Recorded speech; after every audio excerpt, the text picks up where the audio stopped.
What's going on, everybody? Today we're going to be talking about the number 8 class in the nation, Oklahoma. Oklahoma was one of the most talked about programs this offseason. Obviously, with the departure of Lincoln Riley, it kind of rattled their whole program a little bit. They had a lot of decommitments in the class. But with all the stuff that went on, they were still able to land the number 8 recruiting class in the nation. And I really tip my hat to Brent Venables on that. I think OU made a great hire with Brent Venables. The fact that he was still able to keep a lot of people in that class and get them the number 8 class really gave a good first impression about the type of recruiter and the type of coach that Brent Venables is going to be at Oklahoma. And if you're an Oklahoma fan, you got to be pretty excited for what Brent Venables did with this class after everything that happened. With that being said, going into the quarterback position, we have Nick Evers out of Flower Mound. He comes in at 6'3". He's got some pretty good height for a quarterback. I believe he was originally committed to Florida and then decommitted and then committed to OU once Brent Venables hired Jeff Lebby over from Ole Miss onto his staff. And Nick Evers is kind of drawing a little bit of Matt Corral comparison, so you can kind of see why Jeff Lebby wanted to recruit Nick Evers. But most importantly, going into the QB depth for Oklahoma, obviously the departure of Caleb Williams and Spencer Rattler kind of decimated the quarterback room. I'll talk about Dylan Gabriel later in the transfers. But Nick Evers, this guy has a really high ceiling, and I could very well see Nick Evers getting a lot of playing time and potentially winning a starting job his second year at OU. Now going to the running back room, we have 2 top 10 running backs in the nation. You have Javante Barnes from Las Vegas, who I'm really high on, and then Gavin Sawchuk from Littleton, Colorado. Both of these guys are going to be really good players for Oklahoma. I think this is going to be a really good 1-2 punch. The fact that Oklahoma was able to get 2 top 10 running backs in this class, considering Lincoln Riley's departure, is a big win for Oklahoma. I think this is really going to impact their running game in the future if they can continue to build a strong offensive line. Now going to the wide receiver room, another position OU needs more depth on and got in this class. You have 2 wide receivers and 2 tight ends. And one thing that really sticks out is the height of all these guys. Nicholas Anderson comes in at the smallest guy at 6'3.5", 195. And that's still a really good size for a receiver, but just for the group as a whole, I mean, you have 3 other guys coming in at 6'5". That can be really beneficial for the passing game. One guy I'm really high on is Caden Helms. I think his ceiling is very high as a tight end, coming at 6'5", 222. And then you also have Jason Llewellyn from Aledo coming in at 6'5", 240. That could be a really good 1-2 punch at the tight end position. But with this group coming in, I still expect Oklahoma to have a really good passing game. Now going to the offensive line, Oklahoma was only able to land 2 offensive tackles in this class. You have Jake Taylor coming from Bishop Gorman, an elite high school out in Las Vegas, and Jacob Sexton from Edmond. Both these guys really have good height and stature to them. With the O-line depth that Oklahoma kind of lost this year, you expect that at least 1 or 2 of these guys could be a contributor year 1 or year 2. I'm really high on Jake Taylor. I think his ceiling is really high. I think he can be a very good player for Oklahoma. All in all, I think Oklahoma can build a really good elite offensive line with these 2 guys. Now going to the defensive line, one thing I've noticed is that Oklahoma recruits very well out of states like California and Florida. As you can see, 4 of the 5 are from there in this recruiting class. Oklahoma lost a lot of depth on the defensive line this year.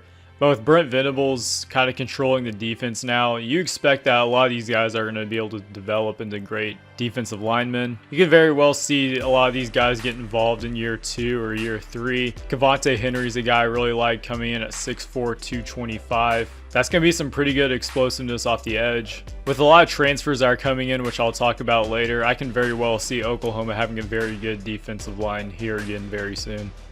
Now going to the linebacker position, OU only got 2 linebackers in this class, but they're both very good linebackers. You got Kobe McKenzie out of Lubbock and Kip Lewis out of Carthage, Texas. Kobe McKenzie has a really good frame at 6'2", 245.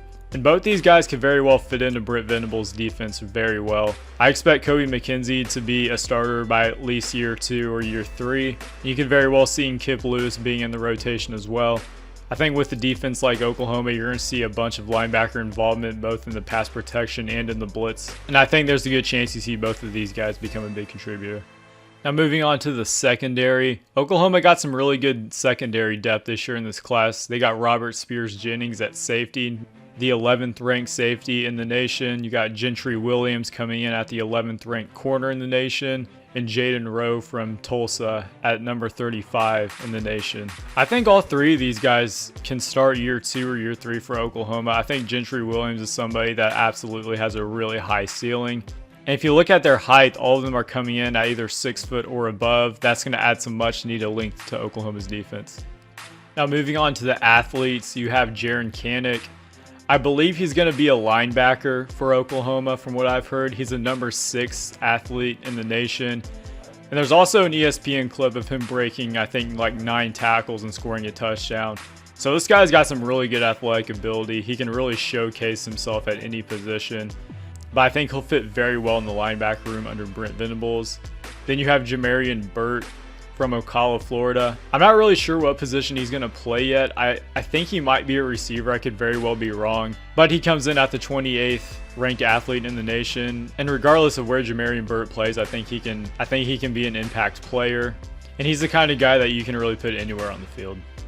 Now moving on to the transfers, and Oklahoma loaded up in the transfer portal this year. I know they lost a lot of people to the portal, but Oklahoma gained a lot of people back as well from a position standpoint. Some of the guys I really like is Javian Hester at the wide receiver position. I think he's going to be a very beneficial pickup for Oklahoma, especially in the receiver room, considering they lost a lot of receivers this year. Tyler Guyton coming in at offensive tackle at 6'6", 275. You got to think at some point that he's going to be a huge factor for that offensive front. Another guy I really like a lot is Jeffrey Johnson. I believe he did transfer over from Tulane. And he did a really good job at Tulane. He was a really great player there. I believe he was a 3-year starter there. But coming at 6'3", 312, he's going to be a dominant force on that front line. Kenai Walker's another guy I really like, coming at 6'2", 194 at the corner position from Louisville.